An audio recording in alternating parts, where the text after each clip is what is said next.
1962 के युद्ध में चीन से हमें शर्मनाक हार मिली और यह शर्मनाक हार इसलिए थी क्योंकि यह युद्ध चीन ने शुरू किया और उसी ने खत्म कर दिया। 1 महीने तक युद्ध चला और जब चीन ने अपने मकसद को हासिल कर लिया तो अपनी तरफ से युद्ध रोकने का ऐलान कर दिया। अपनी तरफ से 21 अक्टूबर 1962 को चीन ने अचानक हमला किया था भारत पर और 1 महीने बाद 21 नवंबर 1962 को, यानी 21 नवंबर की ही तारीख, चीन ने एक तरफा सीज फायर का ऐलान कर दिया। तब चीन की सेना ने सीज फायर का ऐलान यह कहते हुए किया था कि 21 नवंबर 1962 से चाइनीज फ्रंटियर गार्ड चीन भारत सीमा पर गोलीबारी बंद कर देगी। 1 दिसंबर 1962 से चाइनीज फ्रंटियर गार्ड भारत और चीन के बीच मौजूद वास्तविक नियंत्रण रेखा से 20 किलोमीटर पीछे की स्थिति में वापस आ जाएंगे, जो 7 नवंबर 1959 से भारत और चीन के बीच में मौजूद है। तब भारत के लिए यह शर्मनाक स्थिति से कम नहीं था, क्योंकि 20 अक्टूबर 1962 को चीन ने हमला किया और 24 अक्टूबर 1962 तक चीन भारतीय सीमा के 15 किलोमीटर अंदर तक पहुंच गया। अक्साई चीन के इलाके से लेकर उत्तर पूर्व में अरुणाचल प्रदेश तक चीन ने कब्जा कर लिया था और यहां तक कि चीन करीब करीब असम तक पहुंच गया था। इसी बीच चीन ने नेहरू को प्रस्ताव दिया कि अब दोनों देशों की सेनाएं जहां जहां हैं वहां से 20-20 किलोमीटर पीछे हट जाना चाहिए। चीन ने कह दिया कि वो अरुणाचल प्रदेश से पीछे हट रहा है, लेकिन अक्साई चीन में जो स्थिति है वैसी ही बनी रहेगी। यानी चीन ने भारत के इलाकों पर कब्जा करके एक तरह से नई LAC क्रिएट कर दी, लाइन ऑफ एक्चुअल कंट्रोल, और वो भी अपनी शर्तों पर। भारत कुछ नहीं कर पाया। उल्टे भारत को 1 महीने के युद्ध में अपनी जमीन गंवानी पड़ी, अपने सैनिक गंवाने पड़े। किसकी वजह से, किन गलत फैसलों की वजह से, आज आपको बताऊंगा विस्तार से। 1962 के युद्ध में भारत ने अपने करीब 3250 सैनिकों को खोया। अक्साई चीन की अपनी 43,000 वर्ग किलोमीटर की जमीन गंवा दी। 43,000 वर्ग किलोमीटर जितनी जमीन गंवाई वो किसी स्विट्जरलैंड जैसे देश के बराबर थी।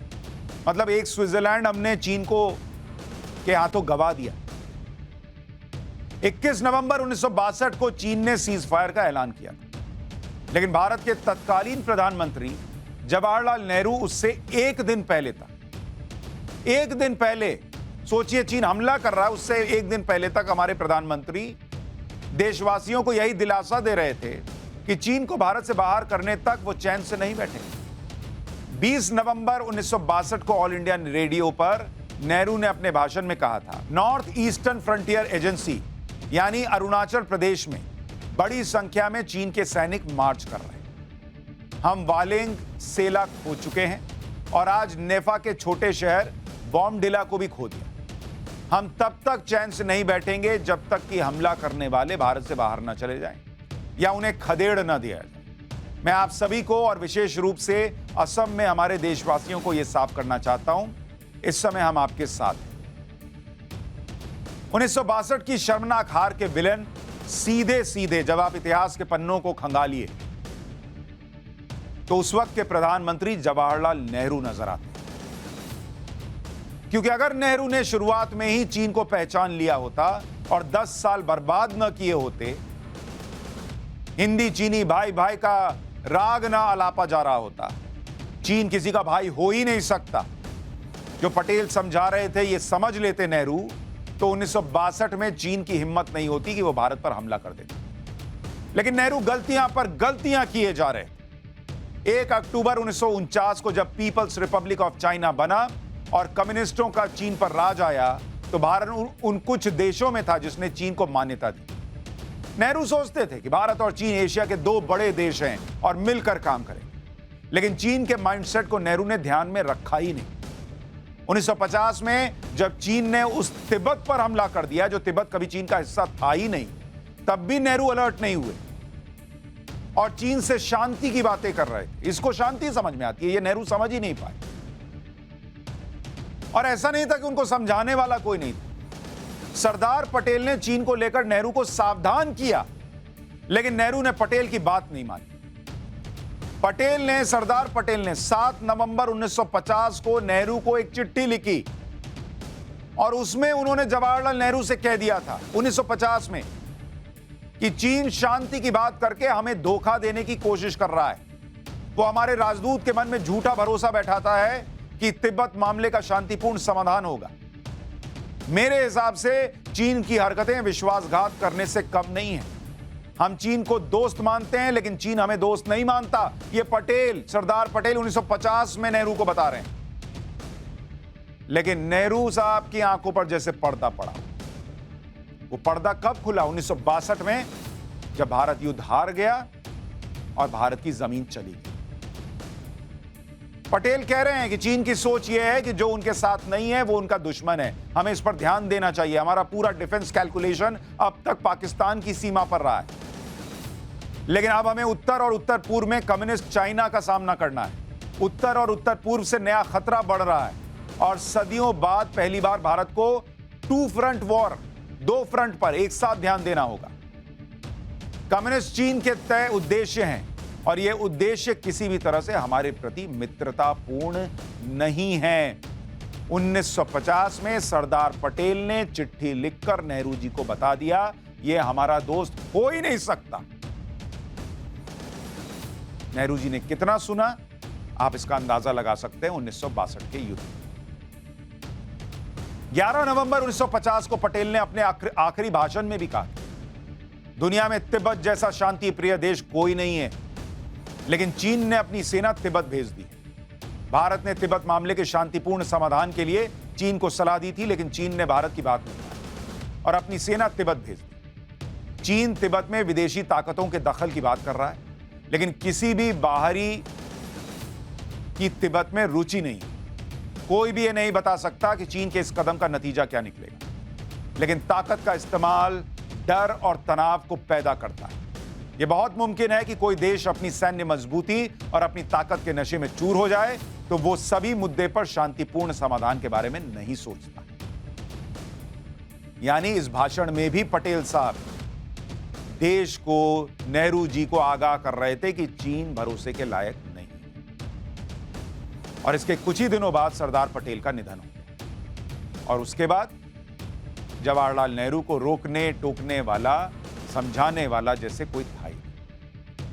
सरदार पटेल ही नहीं, उस वक्त के आर्मी चीफ जनरल करियप्पा ने भी चीन के खतरे को लेकर नेहरू से बात की। जनरल करियप्पा 1949 से 1953 तक commander in chief.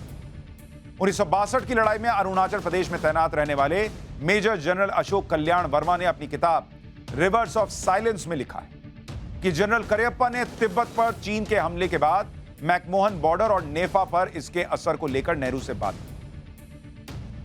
General Cariappa ने फौरन कुछ कदम उठाने की सलाह दी और नॉर्थ ईस्टर्न फ्रंटियर एजेंसी, जिसे नेफा कह रहे हैं, NEFA, इसके लिए अपना प्लान समझाया। जनरल करियप्पा को सुनने के बाद नेहरू ने जनरल करियप्पा से इन सारी बातों का कारण पूछा तो जनरल करियप्पा ने कहा कि हो सकता है कि चीनी सेना ने उस क्षेत्र यानी नेफा के लिए कोई हमलावर योजना बना रखी। इस पर नेहरू भड़क गए जनरल करियप्पा पर और मेज पर हाथ पीट कर कहा, यह कमांडर इन चीफ का काम नहीं है कि वो प्रधानमंत्री को यह बताए कि कौन हम पर हमला करने वाला। अरे तो किसका काम है भाई? कमांडर इन चीफ बता रहा है कि हमला हो सकता है और नेहरू जी मेज पर हाथ पीट कर कह रहे हैं कि यह तुम नहीं बताओगे। वास्तव में चीन हमारे ईस्टर्न फ्रंटियर की सुरक्षा करेगा, आप सिर्फ कश्मीर और पाकिस्तान पर ध्यान दीजिए। ये नेहरू जी ने कह दिया, किताब में लिखा। नेहरू की बात सुनकर जनरल करियप्पा बेहद निराश हुए, वहां से चले। नेहरू को लगता था कि चीन बातचीत से मान जाए और तिब्बत पर भले ही चीन ने हमला कर दिया, लेकिन भारत की सीमा में हमला नहीं करेगा। चीन के साथ शांति बनाने के लिए नेहरू ने 1954 में चीन के तत्कालीन प्रधानमंत्री चाउ एन लाई के साथ पंचशील समझौता किया। पंचशील समझौता क्योंकि इसमें 5 सिद्धांत रखे गए। इसमें तय हुआ था कि एक दूसरे की संप्रभुता का सम्मान होगा, एक दूसरे पर आक्रमण नहीं होगा, एक दूसरे के मामले में हस्तक्षेप नहीं करेगा कोई, समानता सहयोग से रहेंगे, शांतिपूर्ण सह अस्तित्व होगा। 1954 में चाउ एन लाई भारत आए थे। कहा जाता है कि उस वक्त चीन के पास अपना एयरक्राफ्ट तक नहीं था और भारत ने चाउ एन लाई को दिल्ली लाने के लिए एयर इंडिया की फ्लाइट भेजी। चाउ एन लाई के दौरे के वक्त भी हिंदी चीनी भाई भाई के नारे लगे। ऐसा भाई होता है। इस भाई को पहचान लेना चाहिए था। पटेल पहचान रहे थे, जनरल करियप्पा पहचान रहे थे, नेहरू पहचानने से मना कर रहे थे और उसको आज तक देश भुगत रहा। नेहरू की नीतियों से हम हिंदी चीनी भाई भाई के नारे लगा रहे थे और उधर चीन युद्ध की तैयारी कर रहा था। पूरे संकेत दे रहा था कि तिब्बत के बाद चीन का असली निशाना भारत है। तिब्बत के बाद चीन अक्साई चीन में बढ़ता जा रहा था और 1957 में उसने इस इलाके में सड़कों का निर्माण शुरू कर दिया। इसके बाद चीन अक्साई चीन से लगातार आगे बढ़ने लगा और जब भी मौका पाता वो नो मैन्स लैंड में अपनी चौकियां बना लेता। चीन की आक्रामक नीतियों के बारे में नेहरू को 1959 में समझ में आया। तब उन्होंने फॉरवर्ड पॉलिसी लागू की 1959 में जाकर। फॉरवर्ड पॉलिसी का मतलब क्या था भाई? फॉरवर्ड पॉलिसी का मतलब था कि चीन के आगे बढ़ने से रोकने के लिए भारत की आगे बढ़कर पूरे उत्तर और पूर्वी सीमा पर छोटी छोटी चौकियां बनाए भारत। लेकिन ये चौकियां बनाकर चीन को रोका नहीं जा सकता क्योंकि सेना के पास चौकियों पर टिके रहने के संसाधन ही नहीं थे। उस वक्त चीन से युद्ध लड़ने के लिए सेना की पूरी तैयारी ही नहीं थी। फिर भी फॉरवर्ड पॉलिसी लागू कर दी। सेना के पास आधुनिक हथियार नहीं, पहाड़ और ठंड की लड़ाई के लिए संसाधन नहीं, फिर भी प्रधानमंत्री नेहरू कह रहे थे कि सेना बेहतर स्थिति में। अरे जो उस ठंड में खड़ा है उससे पूछिए उसकी क्या हालत हो रही है। आप इतने दिन तक जो है वो सब कुछ देख कर भी, सब कुछ बताए जाने के बाद भी नजरें फेरते रहे और उसके बाद कह दिया तुम जाओ ठंड में रहो, संभालो सीमा। हथियार नहीं है लेकिन संभालो सीमा। ठंड में पहनने के लिए वैसे इक्विपमेंट नहीं है लेकिन संभालो सीमा। नेहरू ने 25 नवंबर 1959 को संसद में कहा था कि मैं इस सदन को बता सकता हूं कि आजादी के बाद और उससे पहले भी हमारी सेनाएं इतनी बेहतर स्थिति में कभी नहीं थी इतनी बेहतर स्थिति में। नेहरू कह रहे थे और 1962 में हम हार गए। आगे सुनिए, कह रहे हैं कि मैं इस पर घमंड नहीं कर रहा हूं और ना ही किसी अन्य देश की सेना के साथ तुलना कर रहा हूं, लेकिन मुझे पूरा भरोसा कि हमारी सेनाएं हमारी सुरक्षा करने में सक्षम है। बिल्कुल सही, हमारी सेना सक्षम है, लेकिन उसको बैक करने के लिए हथियार तो दीजिएगा।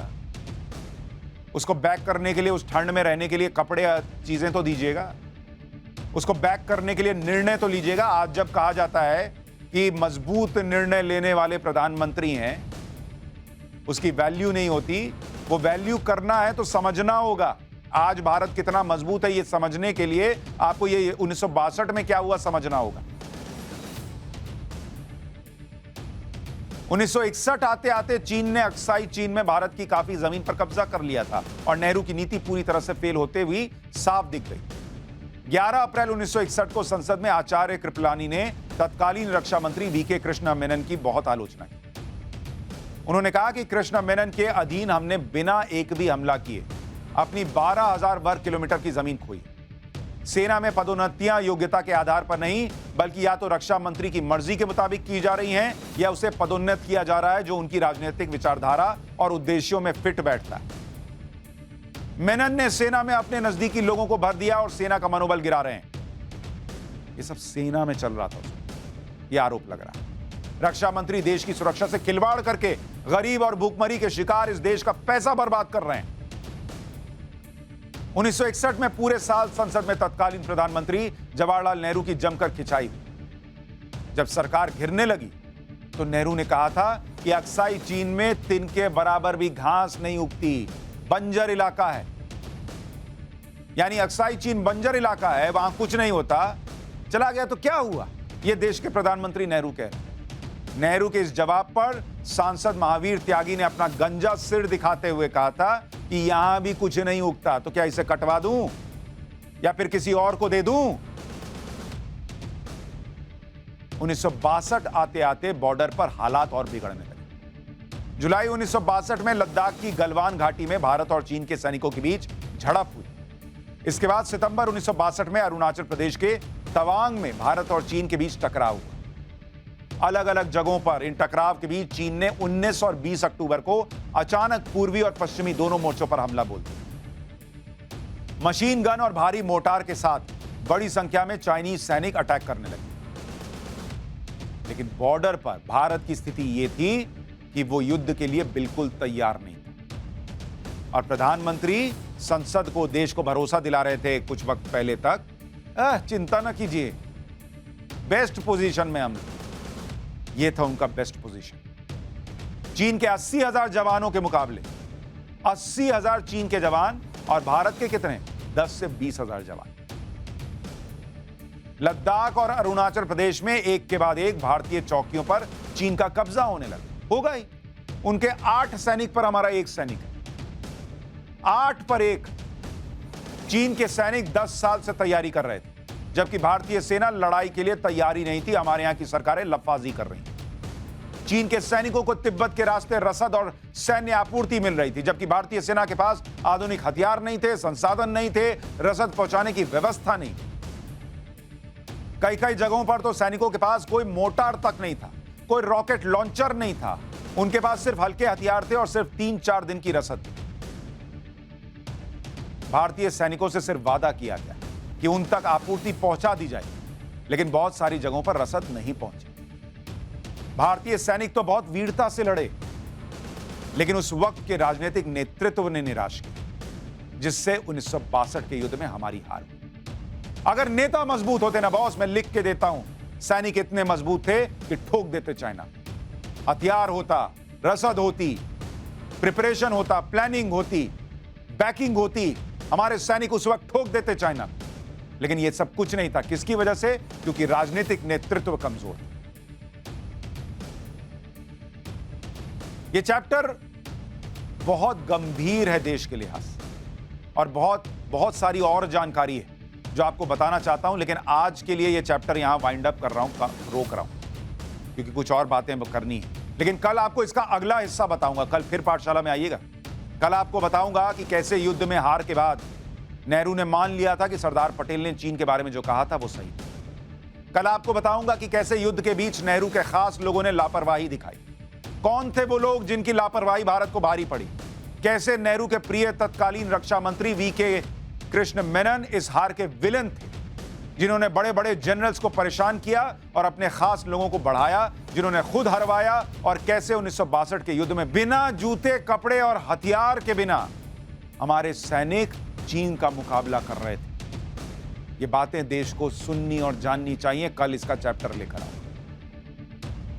1962 के युद्ध में तो भारत के सैनिक बिना संसाधन के लड़ रहे थे, लेकिन 2022 की स्थिति बिल्कुल बदल चुकी। अब भारत के सैनिकों के पास वो सब कुछ है जो भारतीय सेना और उसके सैनिकों को दुनिया की सबसे मजबूत सेना में से एक बनाता है। भारतीय सेना को किसी भी आधुनिक हथियार और संसाधन की कमी ना रहे, इसके लिए प्रधानमंत्री नरेंद्र मोदी लगातार काम कर रहे हैं।